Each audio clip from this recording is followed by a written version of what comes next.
AEW Double or Nothing 2022 was a kick-ass time. Let's talk about it.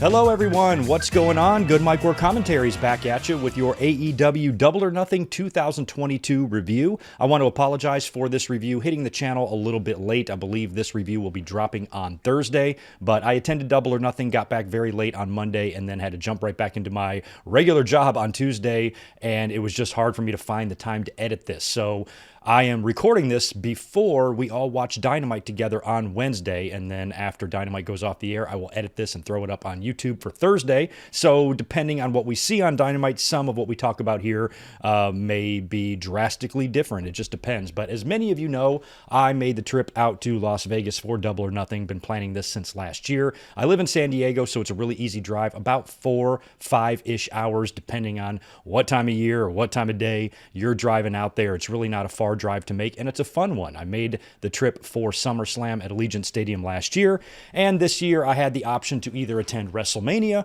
or Double or Nothing, and I honestly thought that Double or Nothing would be more fun because WrestleMania is going to be here in my neck of the woods in LA next year for 39. Definitely going to be attending that, and AEW pay-per-views always appear to be a blast on TV whenever I order them, and the audience always seems to enjoy themselves. The fans sing the praises on social media about what a fun show it was. So I wanted to take part this year, and let me tell you, it was a blast. Had a great time. Such a fun show. 10 times more fun than I've had at any WWE show in recent years, and it was just a wonderful weekend. And Vegas is a great place to hold wrestling shows because everything is right there. All the hotels are right there. The Strip, you can meet and talk to and interact with so many fans, and it is fun. So, provided Double or Nothing is in Las Vegas every year, like Tony Khan intends to have it, I'm definitely going to make this an annual thing, and we are going to attend Double or Nothing every year because it's fun. Fun, fun, fun. Can't say enough good things about the weekend, but we are here to actually review the show. So this is kind of going to be a combination of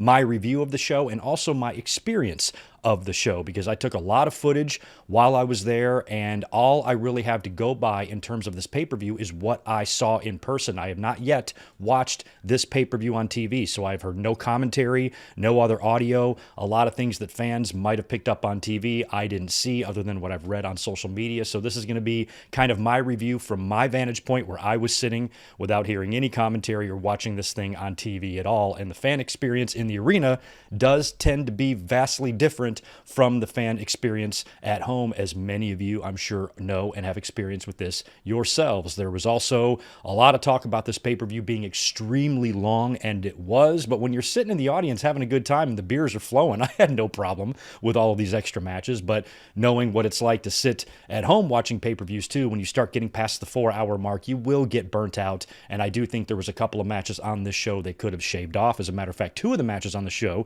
the mixed tag and Darby Allin and Kyle O'Reilly, I didn't even know was going to be a part of the show, and during my predictions, we didn't even predict them. So they actually, I think, added 2 more matches to this card that they really didn't even need. I give it a 10 out of 10 from an audience experience, and I know that's going to vary based on what everybody saw at home, but I still think the reviews overall for the pay-per-view has been pretty good, although there were a few complaints here or there. So we're basically just going to get into my experience, what I saw and thought of the show, and show you some of the footage that I was able to capture while I was there. We opted not to go to the AEW Fan Fest thing that was going on Saturday, and I think there was some stuff going on Friday as well.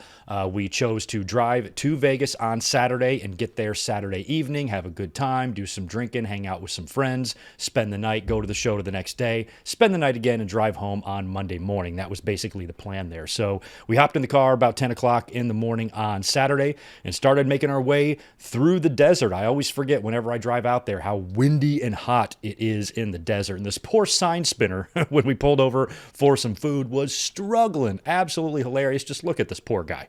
We continued down the road a few more miles to come across a burning car, which cops were just arriving to, so let's hope that there was nobody inside of that vehicle as it bursted into flames in the middle of the desert for whatever reason. But sooner or later, the target was in sight. We could see Las Vegas. We got to the Excalibur Hotel, which was really, really close to T-Mobile Arena.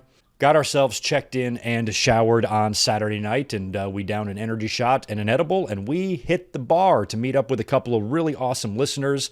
Great friend of mine, Amado Gonzalez, who has just been an amazing listener here on the channel. He's sent me gifts to my P.O. box multiple times, birthdays and Christmas presents. The dude is just fantastic. Chris as well was able to come meet up with us, and I was able to meet a few people at the show as well. But Saturday night was great, hanging around three wrestling nerds talking about wrestling while my poor girlfriend Elizabeth gladly sat through all of this. She loved both of you guys. I appreciate you guys hanging out, and we will expand on these meet and greets because this was very casual. I was basically just telling you guys, anybody wants to meet up, DM me. We'll try to get together and and have a beer or something. So we were able to hang out with them. That was a lot of fun. Took some pictures, and the beers were flowing, and good times were had. Also ran into a couple of people at Double or Nothing. The gentleman behind me knew who I was, and his friend dressed like Johnny Depp from Fear and Loathing in Las Vegas. And the dude next to me was also aware of Good Mike War Commentaries. Of course, I forget both of your names now, but if either one of you are watching, please drop it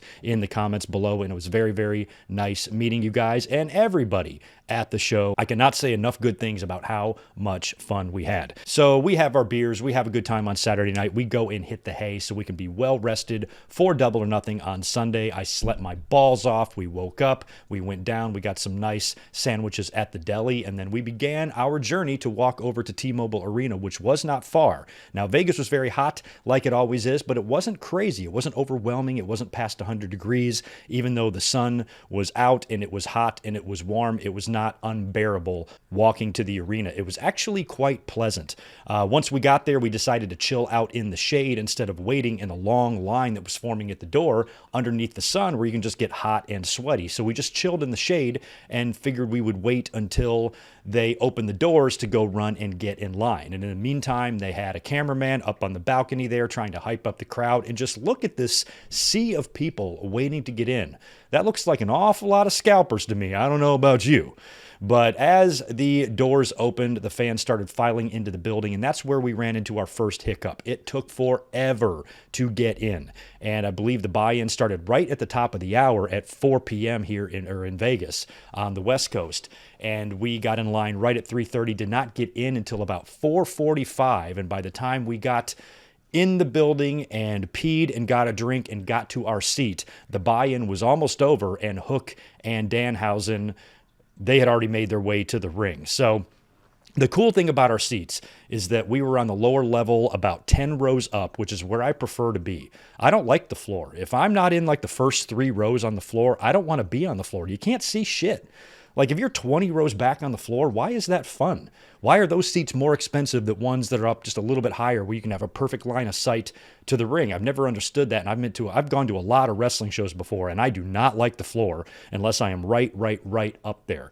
So we opted for the first level. Hardcam was facing us. We were just a few feet over to, if you're watching on TV, we're just a little bit over to the left of the ring post, about 10 rows up. I have not gone back and watched any clips yet to see if I can be visible, but I'm sure I can be seen several times on the pay-per-view just based on where our seats were. But I loved where we were. I mean, check out these seats. We had excellent viewing for this show, and this is exactly what I was looking to do. Now, I originally purchased tickets on the on-sale date on the AEW ticket app or whatever, but I really wasn't thrilled with my seats. They were on the upper level. I had a good shot of the ramp and the screen and all of that, but they were way too far away for what I wanted to do. I figured if I'm going to make the long trip into Vegas, might as well make the show experience as fun as possible. So I decided to splurge the StubHub prices and get myself seats in a much better area, which we absolutely loved. And then I attempted to give away my original seats. Well, Cassidy Haynes from bodyslam.net wound up taking the tickets and then himself decided to upgrade and then did a giveaway for the tickets. So we were able to give those out to another fan day of the show, and he was able to go to the show and enjoy it. So that made me really happy that they went to a good cause and a wrestling fan actually got the seats and got to watch the show. But in terms of where our seats were, couldn't have been happier with where our seats were for the show. Awesome. awesome. Another cool thing about our seats is that we had access to the Bud Light Lounge, so we had our own private entrance, our own private bar and snack bar and bathroom, and it's where the Blackpool Combat Club, Moxley and Danielson and Eddie and Santana and Ortiz all made their entrances before the big match with the Jericho Appreciation Society. So that was really cool. And by the way, does Tony Chimmel work for AEW? Because tell me that's not him. Looks exactly like him to me, and he's there, as you can see, in an official capacity trying to hold back the fans from Moxley. It looks like he's helping out with security. So that's either Tony Chimmel or that is his doppelganger. I'm really not sure. So if anybody has any word if Tony Chimmel works for AEW, let me know, because I didn't even notice him up there. I mean, he might have been chilling out in the bar the whole time. I never even saw him. Didn't even see it until afterwards when I got home and I was reviewing a lot of the footage that I took. So needless to say, we really, really loved our seats. Show is underway now, and this was one of my favorite parts because I was dying to know what they were going to start with. And because I wasn't at home watching TV, wasn't on the internet, I had no idea how AEW was handling the MJF Wardlow stuff on the buy-in. Were they advertising this match? I literally had no idea what the latest was with MJF. All we knew is that he no-showed the meet and greet on Saturday. There was all of this drama. He apparently had a flight booked home, which he did not board. And then word was they were going to go ahead with the match. But I knew none of that going into the show. So we sit down, we're only there, like I said, 15 minutes. The buy-in is wrapping up. Pyro goes off, show starts, and there's this long dramatic pause. And I look over to Elizabeth and I'm like, it's got to be MJF. And sure enough, MJF's music hits. The crowd pops huge for him and just all kinds of reactions. Some people are cheering, some people are booing. Of course, lots and lots of opinions around the wrestling world right now as it relates to MJF and what exactly is going on with him and AEW, with him and Tony Khan. Is it a work? Is it not? What exactly are they doing here? And for him to open up the show, that was quite the moment to witness live. And I loved it. It was great. And he was coming out there to do essentially, what I felt like he would be doing even without all of this drama. Because the way they've been building up this situation with Wardlow, this has got to be Wardlow's day. So Wardlow then makes his way to the ring, very Goldberg style with the handcuffs and all of that. And we get the match. Now, MJF attempts to run away from Wardlow at first and avoid him. He bit him. He did the thumb in the eye thing. He had a few little tiny glimmers of offense, but not much. This thing was mostly, I would say, like a glorified squash. And what I was thinking they would do is have Wardlow just smash him in like 10 seconds. They kind of did that, but in an opposite way. Instead of beating him in 10 seconds, he hit him with 10 power bombs. And a few of them were really gnarly. So he just kept going and kept going. He was basically going to power bomb this man until Wardlow just had no energy left. And the fans were like, one more. And I think when he got to 4, we were all calling for 10. So MJF got the 10 power bombs. Wardlow walked right up to him, put a boot on his chest. And the crowd absolutely loved it. Wardlow got his moment, the big payoff. He had the interview with Tony Schiavone on the stage after, and he got the Wardlow All Elite graphic, which I failed to get a picture of. I apologize for that. And it was just a really great moment for Wardlow. Now, when you look at everything, like I said, pretend that the MJF drama on Saturday never even happened. There was no MJF news at all. It was just business as usual in AEW. This is how I would have booked the match anyway. So when you look at what happened to MJF, you could look at this a couple of different ways. You could say, was that his punishment? Getting squashed by Wardlow for all the shit that he pulled the next day? Was that the condition for his release? Maybe he wants to go to WWE, so Tony Khan says, okay, I'll tell you what, I'll give you an unconditional release, but not until you get fucking humiliated by Wardlow on live pay-per-view in the opening match. Or is it neither? And I'm inclined to believe that it's neither, because like I said, regardless of what was going on with the MJF drama, this is exactly how I would have booked the match. You have to put Wardlow over here. You have to smash him over. Wardlow, they are on the cusp of making a very big star here, and I want to see them achieve that. So I wouldn't have done anything other than having a Wardlow victory in this match. So we all could be getting hot and bothered about nothing. Like I said, this review is dropping on Thursday after AEW Dynamite last night. I have no idea what MJF is going to do or say tomorrow night, or if he's even going to appear at all. Tony Khan would answer no questions about MJF in the media scrum, and we're still really wondering, are they trying to work the sheets? Are they trying to work the fans? I'm still of the belief that this is the The initial problem was not a work. Just like the Cody stuff, I've said all along, I just don't think that wrestling companies, Tony Khan, or anybody really wants to get in the habit of working their own talent and shit like that. And there would have to be a lot of people out of the loop to pull a work like this of this magnitude off, in my opinion. But MJF is kind of a different cat. He does an excellent job of really just walking that tightrope of kayfabe and, and real. And he does it really well. And sometimes you really don't know what's going on with him. And if it comes down to a contract situation here with MJF, obviously he probably wants an extension. I don't think he just wants flat out more money. I think he wants to get extended and get paid.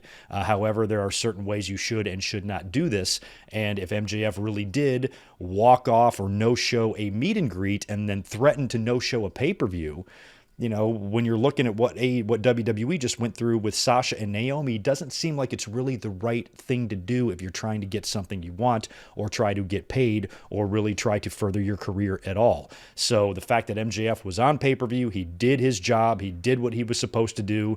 It still remains to be seen if that was always the plan or if he had to be talked into coming to the show. Does he have heat? They claim that he got to the show, did his match, and then left. I'm not really sure how true that is, but that's what some people were saying. Meltzer is beginning to speculate this is now a work. But the whole situation here with MJF and AEW is very bizarre and very interesting. So we will keep an eye on that. And like I said, by the time this video hits on Thursday, we might know more information than what I'm saying here. After that, we got a great match between the Young Bucks and the Hardy Boys. I was talking about this match on a couple of recent podcasts because I go way back with the Hardys.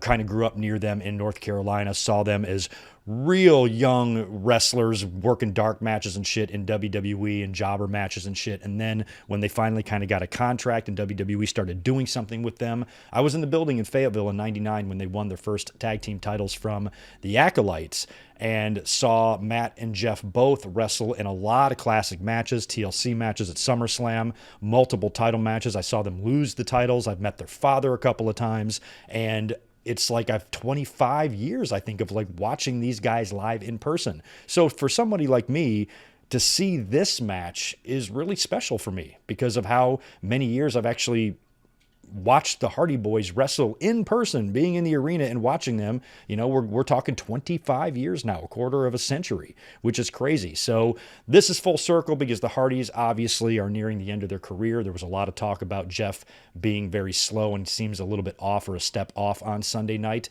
because they're old. They're my age. They're in their mid to late 40s.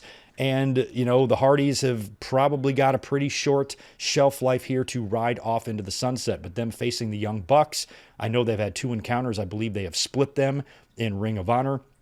And this will kind of be, I suppose, the rubber match, if I have that right. But I was just looking forward to just the novelty of this, seeing the Young Bucks and the Hardys, the Hardys who patterned themselves after, the Rockers and maybe, the Rock and Roll Express, and then the Young Bucks coming around and patterning themselves after the Hardys. And it's could be a torch passing type of match if they chose to go that way. But in my predictions, I predicted the Hardy Boys to win because I think you can get more of a run out of these two teams if you have the Hardy Boys win and maybe do a torch passing in the future. So being able to see the Young Bucks come out doing their entrance, followed by the Hardys, and then get to watch this phenomenal match in person was just really, really special to me. It was fun. Now, I know there were a few clunky moments there. Like I said, I have not gone back and watched this on pay-per-view yet, but I did notice a couple of botches on the top rope and some issues they were having. And yes, Jeff does sometimes look a little bit sluggish, but when you wrestle the type of style he wrestles for as many years as he does it, your body is going to break down. And even him coming into AEW in the short amount of time he's been there, he's done a lot of high spots already in just a couple of months. So he was a little bit, fans perceived him as being a little bit slower here. Maybe he was, but it was still an excellent match and a lot of fun. And Hardys went over clean here. They did all the typical stuff. There was a lot of the Bucks moves, the Hardys moves, great continuity, and great, I hate to use the word, but choreography in this match a couple of times with Matt and Nick Jackson, especially Nick selling those twist of fate so great. And Jeff did the big top rope swanton onto the sideways steel steps, I believe, onto Matt Jackson. That was gnarly. There was all sorts of great stuff in this match. And in the end, we saw the Hardy Boys beat the Young Bucks completely clean. virtually clean in a match that I was just really proud to witness live. So maybe even though it wasn't exactly perfect due to the age and physical condition of maybe the Hardy Boys, it was still a really good match that was pulled off well despite everything, and I was honored to be a part of it and see it live. It was really, really fun. After that, we had Jade Cargil defending the TBS Championship against Anna Jay. You talk about a match that was overbooked. Holy shit. However, I really enjoyed this match because I always thought that Anna Jay and Jade Cargil, because we already know before the show what the outcome is going to be there, Anna Jay is not going to be winning the TBS title. So it was a match that I thought was put on the card to be a buffer, to be a breather after something crazy, for the fans just to chill out, not necessarily leave their seats and go to the bathroom, but just chill. You know what I mean? But it really wasn't. It didn't turn out to be that way. There was a lot going on in this match, and I got to hand it to Anna Jay. She put up a really, really good fight. I'm not sure how well the match came off on pay-per-view, but in the crowd, I was proud of the fight that Anna Jay was putting up. I thought she was doing well, trying her heart out and trying her hardest. We had tons of run-ins here. Mark Sterling was out, and he was already looking like a complete buffoon in that outfit he was wrestling in on the buy-in show. He looked like Goldust from 1996. We saw John Silver show up. We had the baddies at ringside. They got involved. And then we get an appearance from Stokely Hathaway, the former Malcolm Bivens, who was released from NXT just about 30 days ago, shows up here at Double or Nothing to what appears to be joining Jade and company. I think that's a great fit. He's fantastic. Jade would wind up hitting her finisher from the top rope onto Anna Jay to finally secure the win and retain the TBS title. And then when Jade attempts to hit Anna Jay with the belt after the match, that's when Chris Statlander shows up to help her out, but they're still a little bit outnumbered. And then some more music hits, and it turns out to be the debut of Athena. Formerly Ember Moon, of course, in NXT, finally debuting in AEW. We've been waiting forever for her to show up. She got an amazing reaction from the audience. That was really cool to see in person. She kind of does the stare down with Jade. The heels retreat, and it is awesome, awesome, awesome to see Athena in AEW. She got the All Elite graphic, the whole deal. She is really, really going to give that women's division that is growing every single day a much-needed boost. So happy she's there. Welcome to AEW, Athena. Up next, we had another surprisingly fun match. This was a trios match between House of Black and Death Triangle. It's not that I was expecting this match to be bad at all. I knew it was going to be great, but it's on a card with 13 other matches on it, and it was a match that I was worried would kind of be forgettable, but it was not. Two awesome entrances here. Loved House of Black with the big tarp, and Death Triangle with Penta's little son coming out in full gear doing the entrance with him was extremely cute. So I liked the entrances by both teams here. The match was all over the place. It had a lot of people in the arena jumping out of their seats. Of course, Rey Fenix was doing his typical high-flying stuff. You get a really good look of how just stupidly good Buddy Matthews is. And I learned something this weekend. Buddy Matthews and Rhea Ripley are a couple. I had no idea. My buddy Amato said he was doing a little bit of gambling with them on Saturday night. So good for them. The Australia thing, I think, does make a little bit of sense there. I had no idea that they were a thing.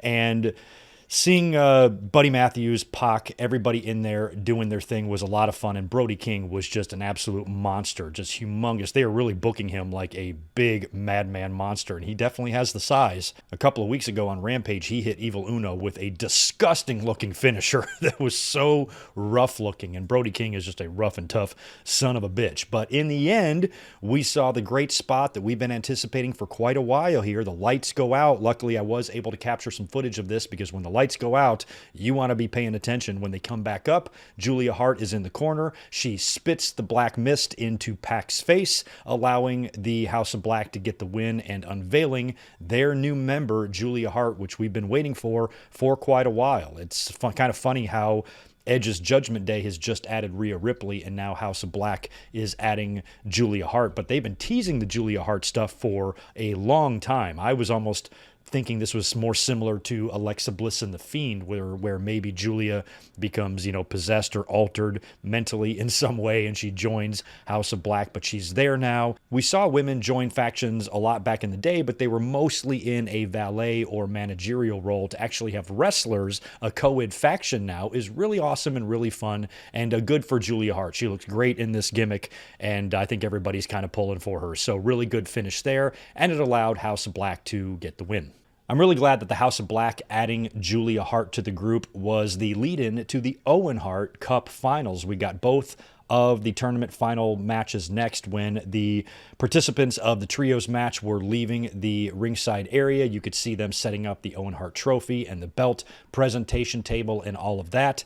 Adam Cole and Samoa Joe are going to be up first. Adam Cole comes out in some amazing looking Owen Hart gear, which I absolutely loved. Samoa Joe also makes his way down to the ring, and I was looking forward to this one because even though I picked Samoa Joe to win and I got this match incorrect, I was going to be happy with the outcome either way here because I am a monumental fan of both of these guys, and I literally would be happy either way. It's just that since Joe was kind of winding down his career, I thought he'd be a perfect first guy to be the Owen Cup winner. But, you know, with Cole and Britt, that thing just felt like it was way too obvious and natural. So that's why I picked Joe. But hey, I got no issue with Adam Cole winning this. I was going to be happy either way. Big shout out to Mike Chioda. Nobody in the section around me realized it was him reffing. I'm like, holy shit, that's Mike Chioda. Finally, after about 5 minutes, you get a Mike Chioda chant. Now, Mike Chioda, I know, has made an appearance in AEW before, but he was likely a pretty good friend of Owen Hart because he was in the company at the same time, pretty much for Owen's entire career, definitely for Owen's entire career, and reffed a lot of Owen Hart matches. And like I mentioned earlier, I mentioned spotting Tony Chimmel, who looked to be in official capacity in AEW, but I was wondering if there were some former WWE people that maybe knew Owen or was friends with Owen that AEW and Martha Hart wanted to invite just to be a part of the festivities. I was actually hoping we would have another referee, another WWE referee for Ruby and Britt, maybe like Jimmy Corderas, you know, or anybody else that's still healthy enough to get up and down and make 3 counts. Maybe Earl, I thought would have been nice just because of, you know, how they knew Owen Hart and were likely pretty tight with him. The Joe and Cole match, excellent. Great shit here. I was hoping for a completely clean match. We didn't really get that. Bobby Fish did run down to attempt to interfere. A lot of people had a lot of interesting picks and pitches and predictions for these finals, and a lot of it was really overbooked. I saw a lot of people pitching to me ideas about, you know, a heel turn or a bunch of people running out and getting attacked during the trophy presentation, and I'm like, I don't think it's going to be like that.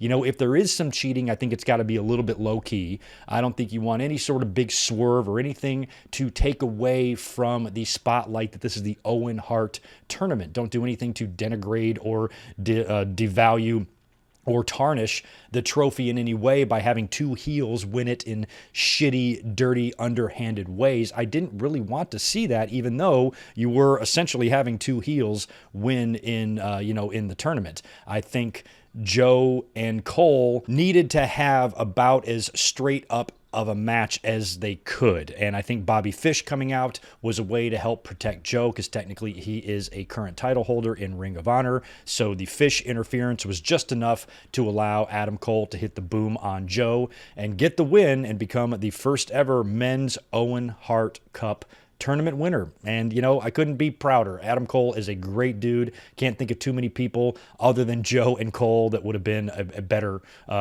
more fitting person to win the Owen Hart Trophy in terms of somebody that you can pretty much guarantee that no matter how many years go by, you're always going to look back at those 2 people with respect. You know what I mean? Especially Samoa Joe. So I was happy with Adam Cole winning. The only problem with that is that it made the women's match even that much more obvious to me. Now, I know a lot of people were hoping for Ruby, but in my mind, you weren't going to see a photo op at the stage with Martha, with Adam Cole and Ruby Riott. If it's Adam Cole, it's going to be Britt Baker. And even though I did pick Britt and Joe, that would have been equally as odd. And I know I was going out on a limb there for Joe. It would have been even weirder if it was Ruby. Now, unfortunately, though, the story was with Ruby to win, and we'll talk about that. A lot of people weren't too thrilled with her losing there. So Britt and Ruby are up next. Britt Baker gets a special entrance from Fozzy guitarist Rich Ward, who plays her down to the ring. It was a little tough to hear him, but he was playing her down to the ring, and Ruby got the entire band of Rancid. Rancid was brought in to play Ruby Soho down to the ring. That was a very, very cool moment to witness live. And I kind of found it funny. Jade Cargil earlier on in the TBS Championship match, was that a special entrance? Or is that the entrance she gets every time with the women with the headdresses and all that? I thought maybe that was a special entrance. And if it was, that means Ruby Riott Britt Baker and Jade Cargil all got special entrances tonight, but Thunder Rosa didn't, which is kind of funny. But the more I think about it, I think the Jade Cargil entrance might be her normal one, but I couldn't tell from where I was sitting. But anyway, Britt and Ruby's entrances both were fantastic. Liked them a lot. Got to give a little criticism to Ruby Riott for her pathetic sharpshooter. I am really glad that was not the finish. I was losing my mind in the seat. I'm like, if she beats Britt Baker with this shitty sharpshooter, this is not the way I want the first Owen Hart Cup final to go for these women. Luckily, Britt is able to counter out of it, and they go for a finish that's a little bit similar to Bret Hart and Owen Hart at WrestleMania 10. I think Ruby went for a victory roll onto Britt. Britt reversed the victory roll and is able to score the quick pin and win the Owen Hart tournament final. She now is paired with Adam Cole as the first two winners ever, which I believe is kind of the right call there. Although with Ruby, I can understand Fran's frustration a little bit because they have been building the story of Ruby can't win the big one. Oh, and by the way, shout out to Ruby. I was thinking that Ruby Riott and Samoa Joe had no Owen Hart tribute gear at all, but Ruby Riott did have time for a change written on the back of her leather jacket or whatever, which was very cool. So props to her. But that was another reason while I was watching the match why I thought Britt and Cole were so obvious. I'm like, Britt and Cole are out there wearing Owen Hart shit. So at the end of this, naturally, you're going to want the belts and the trophy presented to them. It's going to look great with Martha. It would have looked out of place if it was Joe or Ruby. But Ruby, to her credit, did have a little bit of an Owen Hart tribute gear there, which I really, really thought was awesome. But, you know, when you think about Ruby, the story was her not winning the big one. This would have been a great victory for her to have, go down as the first inaugural winner of the Owen Hart Cup. Hey, I can totally understand that viewpoint that maybe this should have gone to her. I don't believe the automatic programmed response that fans tend to have, that it automatically should go to somebody who doesn't need it. Britt doesn't need it. Britt doesn't need it. Bret Hart didn't need it in 1993, but he still won it as well. I have no problem with tournament winners establishing the importance of a trophy or a championship to get the tournament off and running. And then in future years, you can start using it to put over your Rubies, your Statlanders, your Tony Storms, or anybody, you know, on the lower card or mid card level in the men's division as well to help elevate them and get them future title shots. But I think for the first tournament, I have no problem with already established stars winning that. I know some fans don't think that way. I do. You know, I feel that's perfectly fine. I don't want to see Britt Baker win 3 of these things in a row or anything, but in terms of her winning the first one, sure, why not? Next year, put over Tony Storm or Statlander or one of them. Who knows? But I don't think it's the end of the world. I don't think there was any reason to get too upset about it.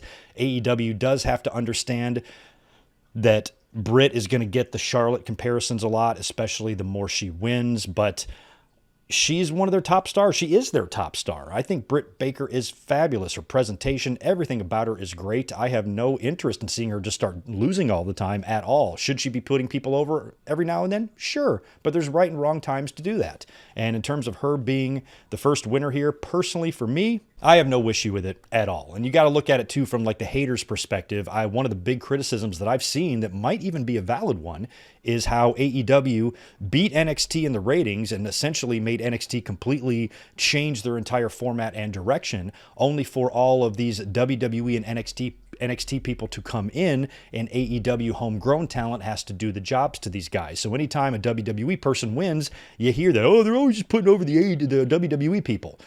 So they were going to be screwed here either way. If Britt wins, oh, she always wins. She doesn't need it. But if she doesn't win, there goes AEW putting another WWE talent over their own. You would have heard that. So AEW did find themselves in a position here where they were going to draw criticism regardless of what they did. They go to the podium now where Martha Hart is introduced. She's got this big hat on. She gives this long, drawn-out speech, which I really enjoyed sitting in my seat. You guys know my connection with the Harts. They're my favorite wrestling family. Bret Hart was my favorite wrestler. I watched Owen Hart die live on pay-per-view with my friends. It's the most traumatic and toughest wrestling death I've ever gone through in my life. And it's always bothered me, always haunted me, because Owen was one of my favorites. So to be able to be in person to watch this, to see Martha Hart come out, who I love 10 times more than Dana Warrior, and to give her speech, which a lot of people, I think when I was looking at social media, maybe the speech came off a little awkward on TV, but I was watching her straight ahead, and I was looking up at the screen just to, watch her talk about Owen. And it was a very, emotional moment. Maybe it didn't come off like that on TV, but for, a fan that, was in his mid-20s when Owen died and watched that whole thing and grew up watching Owen and, such a big fan of the Hart family in general. This was, like the Bucks and the Hardys, it was like a special thing, for me to see live. And I'm really, really glad I was there. So I thought Martha did well. She looked like she was having a great time, even after she presented the trophy to Adam Cole and Britt Baker, and they revealed the championship belts, which looked awesome because they were basically a tribute to the North American title in Stampede Wrestling, the belt that Owen Hart won and held for a short time up there. And I really like the old school look to those belts. So I don't know if Cole and Britt keep those belts forever, and then the trophy is passed from winner to winner, like one trophy, but then each winner gets a belt to commemorate their. I don't know how that's going to work. I certainly don't think Britt and Cole are going to be wearing these things out to TV every week. They might show up with them on Dynamite, but I don't know if that's something they need to make a permanent prop. I just think, winning that and putting it up on your trophy case at home is really all you need, and presenting the winners with the trophy. I hope this tournament continues to be taken seriously. I hope this thing does not devolve or deteriorate like the Andre the Giant Battle Royal did, or with a lot of other shit that WWE does and starts and then never really finishes that strongly on. I'm hoping that AEW, and I think they will, always treat this tournament with respect, always have really top-notch talent involved in it, and have some really good tournament matches throughout the years to commemorate Owen. And it would be really cool if Martha was there every year to do the trophy presentation thing. She certainly looked like she was having a good time. Even when they were leaving, I caught Martha Hart just dancing right through the entranceway as she was leaving the stage. So it really looked like she had a good time. This was all really well done, and I think it was pulled off well. So I'm happy with how the Owen Hart tournament wound up. I really am. Very, very few complaints you're going to hear out of me. I couldn't have asked for anything more. So I personally very happy with how all of that went down. After that, we had 2 matches in a row that were kind of added last minute. They didn't even make my predictions video when I did it on Friday. I wasn't even aware these matches were going to take place. The first one was an intergender trios match between American Top Team, so it's going to be Ethan Page and Scorpio Sky, TNT champion, teaming up with Paige Van Zant, making her in-ring debut in professional wrestling to take on Ty Conti, Sammy Guevara, and Frankie Kazarian. So Kaz is stepping in here to help out Sammy and Ty, but he is extremely annoyed with the both of them because they're disgusting. They're constantly making out. And that whole story has been kind of fun to watch, with Kaz just being forever frustrated with these two. And like I said, this was Paige Van Zant's first match. From what I could tell from my seat, she didn't do bad, but she didn't do great either. Scrapped it up a little bit with Ty Conti, finally. They've been really teasing that up for a long time. But a lot of the spots were a little clunky and a little weird, but I still think this match maintained its entertainment value because of Sammy and Ty Conti constantly making out and Kaz getting annoyed with them. They did another super kick spot. Ty Conti got super kicked down in Mexico a few weeks back, and Sammy Guevara super kicked her by accident right in the face. Would later tweet out that night that the couch is uncomfortable. I loved that. And I also love the spot where the two of them are making out, and like everybody else in the match is just watching them. That was all good stuff. In the end, after Ty Conti eats the super kick, you get a TKO to Kaz from Scorpio Sky for the win. And I believe the stipulation in this match is that Sammy Guevara cannot challenge Scorpio Sky again for that championship, which is fine for right now. The other match that was kind of advertised and added to the card very, very late was Darby Allin and Kyle O'Reilly. And again, this is a match that could have just been done on Dynamite or Rampage to me, unless the goal was to put Kyle O'Reilly over. Because if this is just a match for Darby to come out and win, just do this shit on TV. So the fact that it was on pay-per-view and it was kind of added last minute made me think that Kyle O'Reilly had a really excellent chance to win this match. And he did. It was one of the better matches on the show. Again, a match that would be perceived by fans to maybe be a little bit of a breather or a buffer because nothing's really on the line here. There's no story. It's just a match thrown on the card that you really didn't even need to have on here. So it would have been a really good opportunity for fans just to chill out before you got to the last couple of matches of the show. But it turned out to be really, really good. And Kyle O'Reilly got a clean win over Darby Allin. And I think that's a huge win for O'Reilly because Darby has really been building up his stock. We did not see Sting tonight. I don't think Sting was out there with Darby, or we didn't see Sting on Sunday, excuse me. But overall, that match was surprisingly good, and I'm really glad that Kyle O'Reilly got a much-needed win there against one of AEW's pillars. Women's Championship on the line now. Thunder Rosa defending her AEW Women's title against Serena Deeb. Again, much like O'Reilly and Darby Allin, this match was great because these women are fucking pros. And Serena Deeb was one of the better challengers, or the best challenger that we've seen for any AEW title, I think, so far. And she's been really impressive in pretty much every outing she's been having in AEW, and this match was going to be a lot of fun. I was really hoping that Thunder Rosa would retain here because I felt like if she lost, not that Serena Deeb isn't worthy, it's just Thunder Rosa's championship run so far since winning the title in March has drawn some criticisms from the fans in terms of her TV time and some of the segments she's been doing. So she needs to continue rolling here if, her title run is going to be viewed as a success. Luckily, she did. Very good match, fun stuff. Thunder Rosa won with the Fire Thunder Driver for the win, and really good outing there for Serena Deeb. We'll see if she gets herself mixed up in the TNT title or TBS title situation that looks like might be a little gummed up right now with Jade Cargil, Chris Statlander, now Athena, and we'll see if maybe Serena Deeb can get into some of that, or if she gets some sort of a rematch against Thunder Rosa. I don't know if this was a one-off or not, but if it's not, you would think these two are going to work again. But if Serena Deeb is done with Thunder Rosa, at least for the moment, then Thunder Rosa might be moving on to another competitor. And like I said, recording this before Dynamite, so we might know a lot of these answers already. This next match was absolutely insane, and Justin Roberts set the stage perfectly before the match started when he said, "The shit's about to hit the fan." So this was going to be the Blackpool Combat Club, Danielson and Moxley teaming up with Santana and Ortiz and Eddie Kingston to take on the entire Jericho Appreciation Society faction. JAS is out first in full-on boy band gear. They look like the Backstreet Boys dressed all in white, and during this time, Elizabeth actually went up to the lounge to go to the bathroom and get a couple of drinks.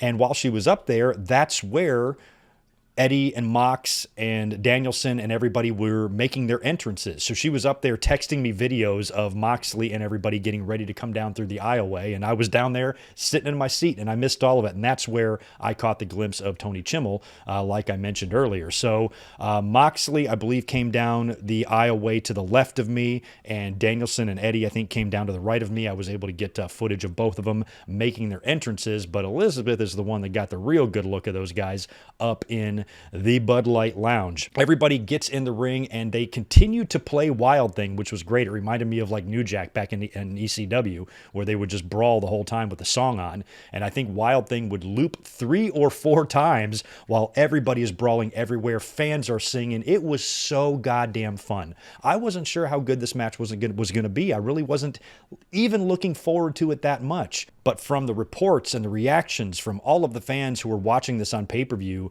many of you considered this to be the match of the night because it was so all over the place. It was so bonkers. And of course, it was called Arena Anarchy, which I liked a lot better than Stadium Stampede. I think they had a little bit less comedy in this one. They tried a couple of comedy bits. That one motorized wheelchair thing with Moxley and Jericho did not look like it worked out. But they had a little bit less comedy than the Stadium Stampede matches, which are just fucking crazy. This was a little bit more just brutal and violent, and I mean violent. These guys were everywhere. They started splitting off and brawling in various parts of the arena. You had Kingston and Menard in the battling in the concession stand. You had Danielson and Parker in the hard cam area. Jericho and Moxley were all over the arena. Later on, Kingston and Daniel Garcia basically got trapped or shut in some sort of elevator, like maybe like a freight elevator or something, and we didn't see them for a while. So they were invisible. Then we get Jericho or somebody taking off the top rope. So they detached the turnbuckle from the ring post. Now we got the top rope laying in the ring. So there's carnage everywhere. Way off in the back of the arena on the floor, you've got Santana and Ortiz. They do a double dive off the ladder. I couldn't even see who they landed on, but I got a great shot of it from my seat. And this match was just crazy. Now, later on, we would see a very bloody, covered in blood from head to toe and dirty looking Eddie Kingston resurface. He comes down the aisleway, the entranceway. He's got a gas can in his hand, and he starts dumping gasoline all over Chris Jericho, and it looks like he's going to burn him. Luckily, he fails to light Chris Jericho on fire. He gets disposed of. And you basically see Danielson in the ring by himself, who also looked badass. Danielson with that tank top and all that blood on him. This is the Bryan Danielson I'm here for. This was great shit. Unfortunately, though, Danielson gets himself caught in basically like a single leg or a half crab by Jericho. And then Hager on the other side locks Danielson in a choke. So they basically got him in a double submission. He's fucked. He doesn't give up, I don't believe. Referee stops the match and awards the victory to the Jericho Appreciation Society in what I would consider an upset.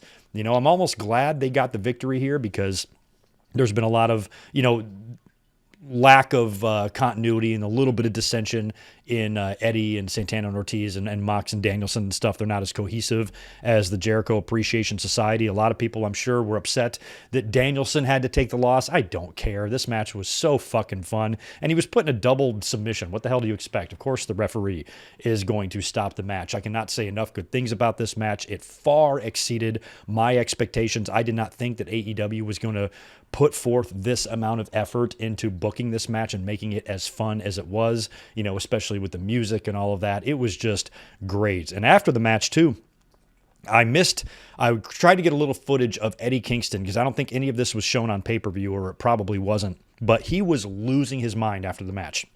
He was freaking out, being very animated, yelling at officials, shoving referees, but doing it in such a way that was so believable from my seat that I thought he was legitimately freaking out. He finally falls. A bunch of referees kind of surround him and are helping him, and I think I got some tail end footage of him kind of leaving around the aisleway, but he was running around the ring just spazzing the fuck out.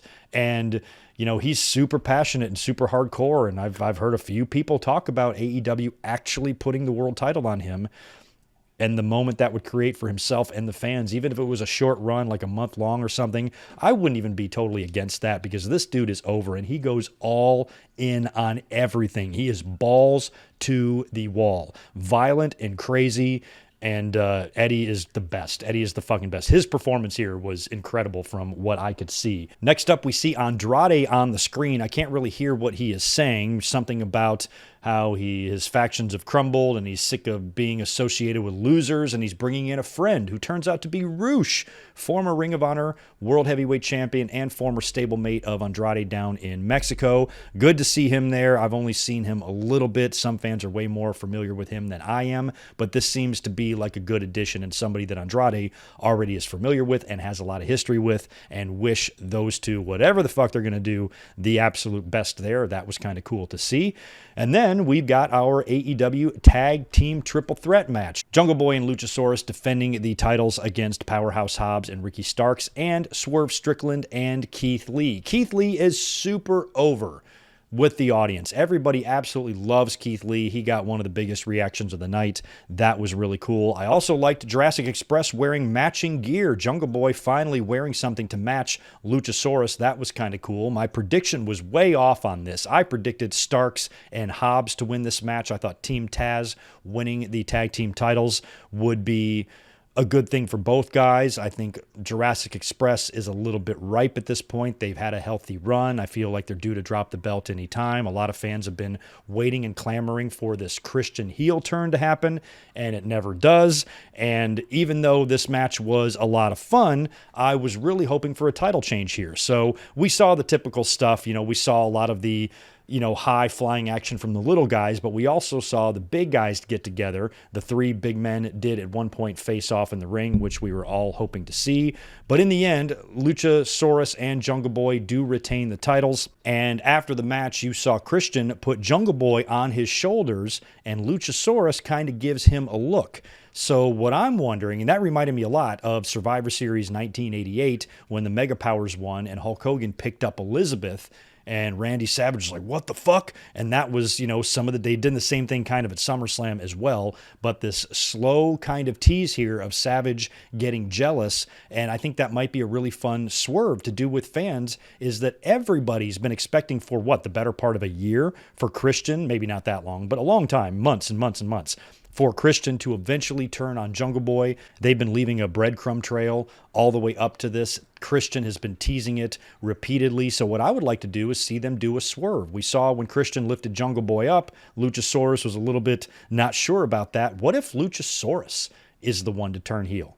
If they drop the belts, maybe he just freaks out and kicks both of their asses. It would make sense. I mean, we already have a big monster babyface right now in Wardlow. Maybe having somebody as a heel, and Keith Lee and other guys like that, maybe having Luchasaurus go heel might be a good thing for him to do. Maybe you can pair him up with Brian Cage, another big, strong, muscular guy who hasn't done jack shit on TV, and make them a team or something if you wanted. But I almost think a swerve at this point would be more fun and turn Luchasaurus. You could even turn Jungle Boy.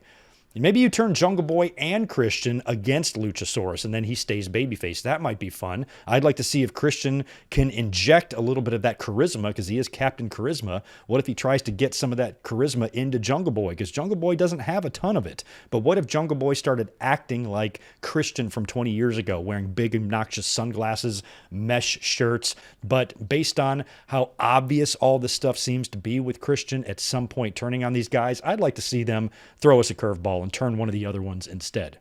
I mean, why not? What's the worst that can happen, right? So finally, after 4+ hours of wrestling, we have made it to our main event of the evening, AEW World Title on the line, Hangman Page defending against CM Punk. There was really a split audience here, I felt like, throughout the whole night. We had some Hangman Page and CM Punk chants pretty much evenly throughout the course of the night, but I was really looking forward to this match for personal reasons. I have never seen CM Punk wrestle before, live, in person. Never have. I went on a long hiatus of going to WWE shows, which was pretty much the entirety of CM Punk's entire career, so I missed the whole thing. I've never seen him wrestle live, and thought it would be cool if the first time I watched him live, he wins a world title. So not only did I predict Punk, I was kind of rooting for him for selfish reasons. I love Adam Page. If Adam Page would have buckshot lariated and pinned CM Punk completely clean in the middle, you would have heard no complaints out of me. Not that at all. It's just I wanted to see Punk win because I thought it would be a cool thing to witness live and to experience the whole cult of personality entrance in person as CM Punk made his way to the ring to wrestle for the first time in front of my eyes in person was awesome. Hangman Page then comes down to the ring, and I thought this match was really fun, and it felt like a main event. I thought it was set up that way. I don't think the build was great, but I don't think the build was bad at all. I think they had a lot of fun on the mic and some of the shit they were doing leading up to this. And the match itself, I don't know, like I said with TV and being there in person, if this match came off as good as I thought it was in person, on pay-per-view, it might have been, maybe not as good. I know CM Punk had 2 issues there trying to hit those buckshot lariats, which were incredibly embarrassing, and he would even poke fun and joke about that in his post-match victory speech. But in terms of what they did in the ring, I thought it was a great match. Loved the spot with the last ride and the dead eye, and you can see CM Punk's entire ass flashed over to our side of the arena. So not only did I get to see CM Punk wrestle for the first time, I got to see his ass live and up close. It was fun. Kind of a WrestleMania 8 type of finish, wouldn't you say? CM Punk loves to tribute Bret Hart. He's done that multiple times in his matches. I didn't see a lot of people picking up on this reference here on social media or Twitter. And like I said, I have not seen this pay-per-view on TV. I'm only going by what I saw live, but it reminded me a lot of Piper and Bret from WrestleMania 8 because Adam Page found himself in the ring after the ref bump with CM Punk down on the mat, and he's got the belt in his hand. All he's got to do is waffle CM Punk across the head, and he's retained his title. And he kind of sits there. He struggles with it a little bit. He looks at the crowd, and he's conflicted on what to do, and ultimately decides not to take the low road, not to cheat. He chucks the belt out of the ring, just like Piper chucked the bell out of the ring when he was about to hit Bret Hart, and he looked at the audience. He's like, no, I don't want to win it like that, and he threw the bell out of the ring, and then Bret was able to beat him. So this was kind of the same thing, Adam Page, instead of a bell, he's got the belt. He chucks that out, and then they go into that finishing sequence, which sees him attempt the buckshot lariat. CM Punk counters. Page counters back. Punk counters again, lifts him up in GTS position. Boom, hits him right in the face. Covers him for the amazing 1-2-3.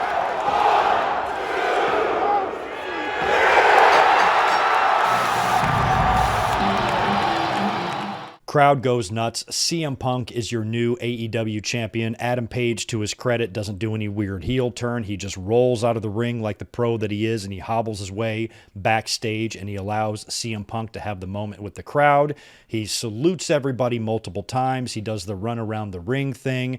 He spent a lot of time after the match in the ring with the belt. And like I said, I don't know exactly when the pay-per-view went off the air, if he was just celebrating with his music and it went off the air, or if we caught a little bit of his victory speech, because while he was celebrating, FTR came out to the ring. They lifted him on their shoulders, much like Razor and Lex lifted Brett after he won the title at WrestleMania 10. And then Punk got on the mic and spoke to the fans for a few minutes. And it was a really good speech. He vowed to work his hardest and be the best world champion he can be. We're now about to get our third ever Summer of Punk, which is really cool.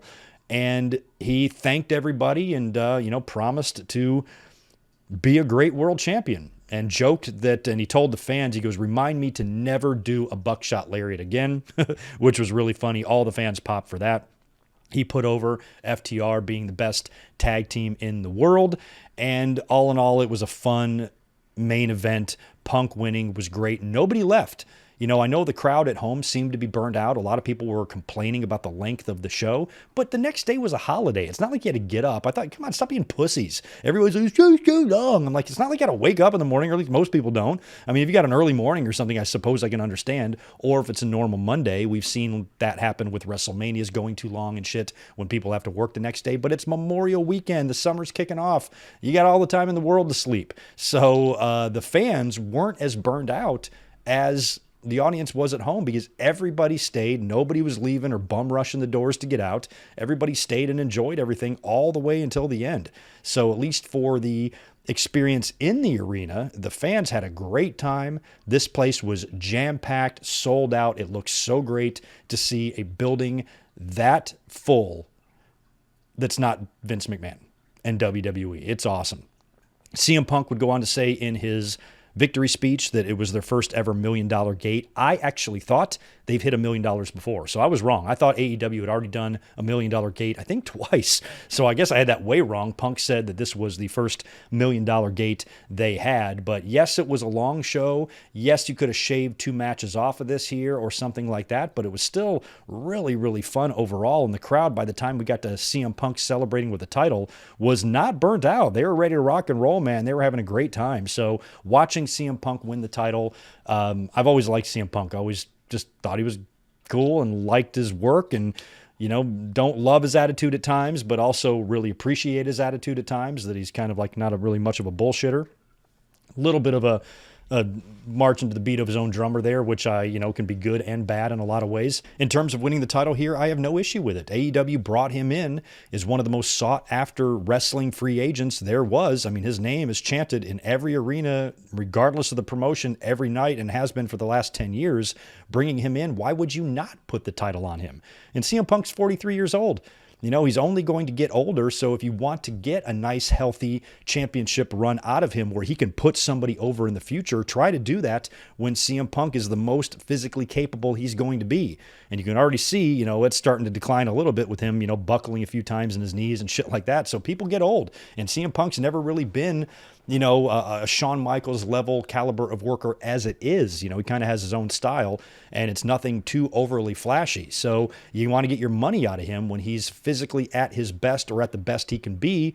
And, when him being in the company is still relatively new. He's been there less than a year. So what I say to a lot of people who might have a problem or don't think it was the right thing for Punk to win here, just remember that CM Punk, a lot of fans have the problem with thinking the last thing they see is the last thing that's ever going to happen in professional wrestling. If CM Punk wins the title, you know what that means, right? He's going to lose the title. He could lose it right back to Hangman Page, or he can lose it to somebody completely new. Regardless of the fact we have a world champion now that I think can take us into the summer and do a lot of interesting things. Not that Page couldn't, but I think Punk, with his ability, his psychology, and his ability to speak on the mic, can really have a fun summer, especially if they wind up swerving us, doing a heel turn. Like I said, taped before Dynamite. I have no idea what's going to happen last night on Dynamite. We might see some of this go down. I don't know. And I don't think that will be the last time Hangman Page will be world champion. Not if AEW wants to solidify their big names and get guys developing title runs and histories and legacies and things like that. I think Adam Page should be one of your cornerstones, of that entire company. So I don't think anything is over for Hangman yet, and it won't be the last time he's got any championship gold around his waist. I can promise you that. But really looking forward to what CM Punk does in the future and how his AEW title run goes. Looking forward to attending many of these Double or Nothing shows in the future. Like I said, as long as they're in Las Vegas, we're going to try to go every year. It was a lot of fun, and it's a pretty easy trip to make.